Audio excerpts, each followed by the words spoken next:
Okay, in this video we're kind of talking about the respiratory system.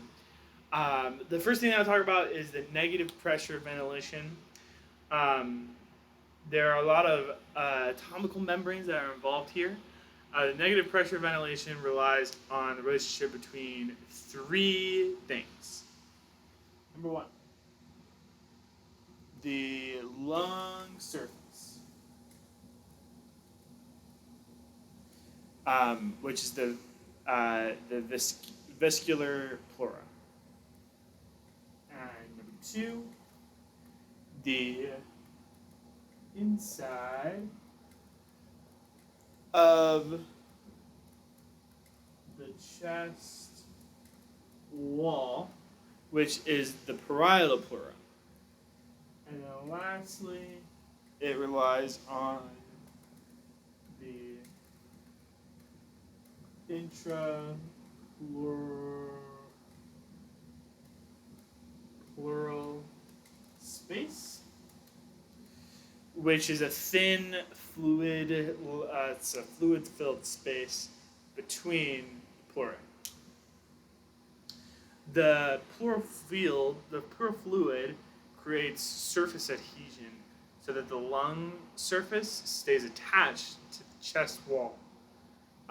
This connection allows changes in the thoracic volume to expand or to compress the lungs. So the pressures that make ventilation possible, there are three pressures involved here. Number one is atmospheric pressure.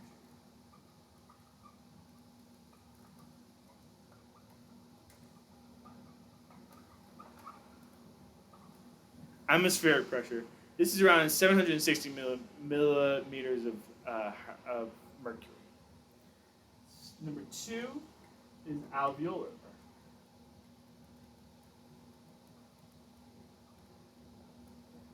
which is the pressure that's inside of the alveoli. And number three is the intrapleural pressure,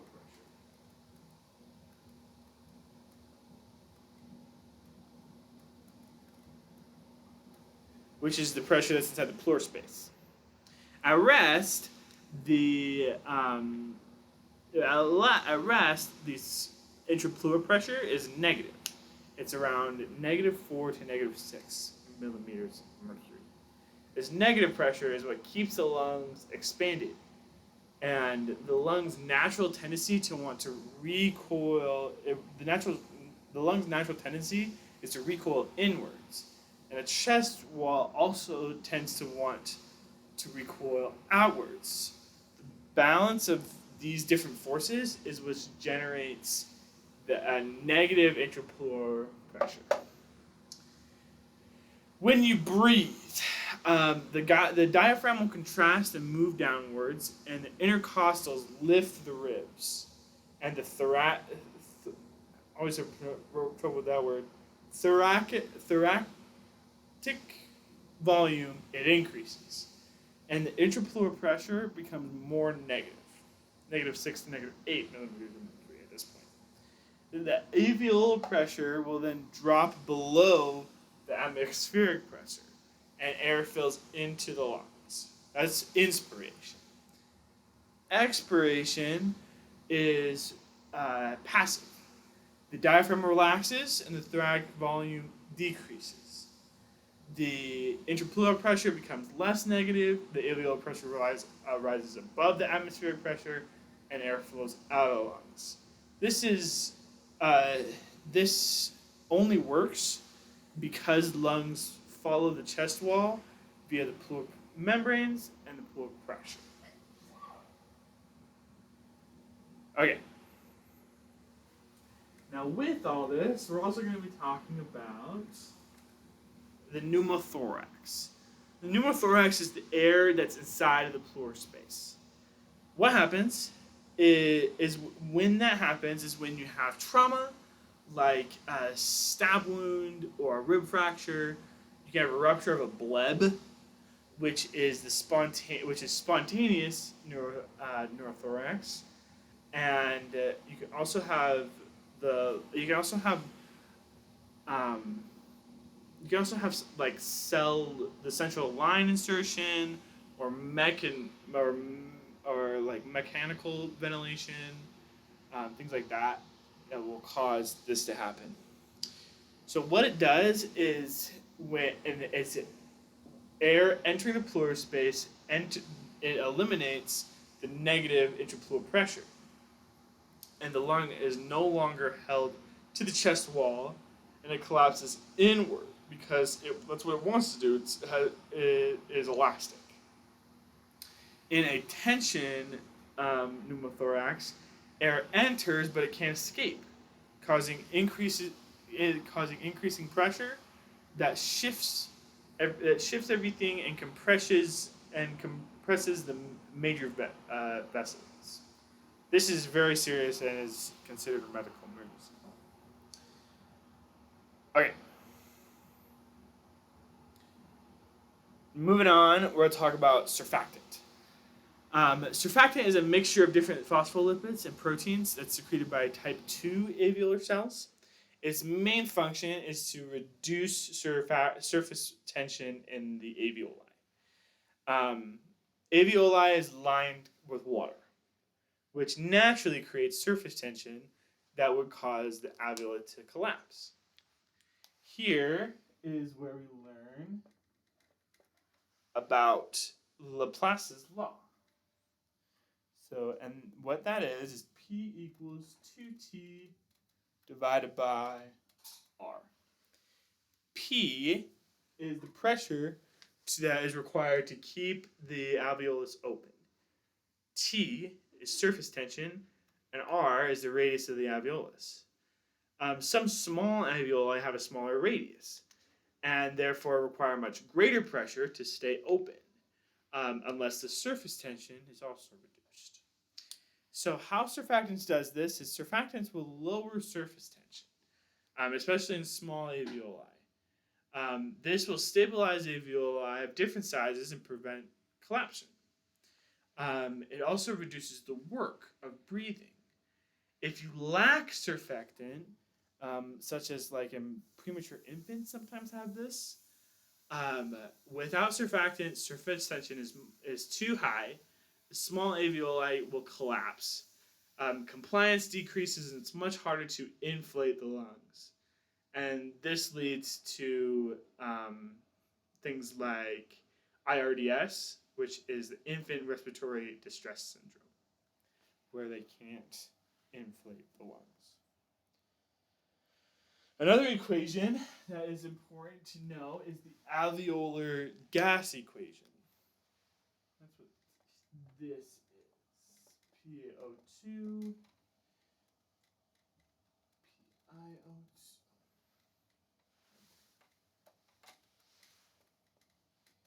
PiO2,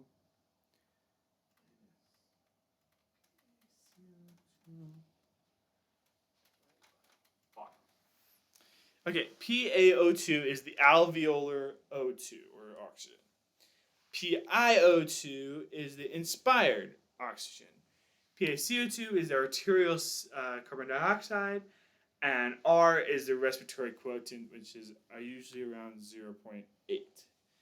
Clinically, this will help us determine things like hypoxemia by comparing alveolar and arterial oxygen. A large difference suggests diffusion problems, or like a shunt or a VQ mismatch, things like that. Okay, that's the alveolar gas equation. And then let's see. Okay, oxygen. We're gonna be talking about how O2 and CO2 get from the lungs into the blood. So oxygen is transported in two ways. Number one, dissolved O2. This is a smaller amount, it's not as big.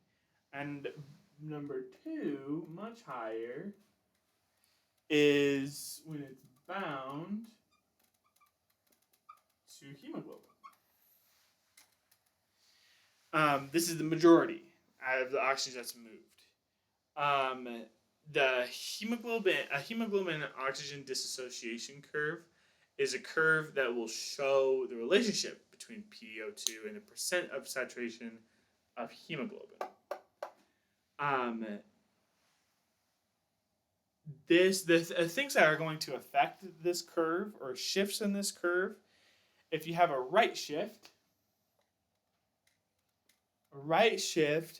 means you have decreased affinity and you have easier O2 unloading of the hemoglobin. This occurs with increased CO2 or increased H+, or meaning lower pH. Also increased temperature, increased T3BP, or exercise. A left shift in this curve means that you have increased affinity, and the hemoglobin will hold on to O2 more tightly. This occurs with decreased CO2, higher pH, lower temperatures. It happens in fetal hemoglobin, and or if you have low T3BP. So the right shift will help tissues get more oxygen, and the left shift will help improves loading in the lungs. Carbon dioxide is carried in 3 different forms. Number 1 is dissolved, just like O2. This is also not very common. This is the least of the 3. 2, you'll have it bound to hemoglobin. This is actually not as common. This one's around 10.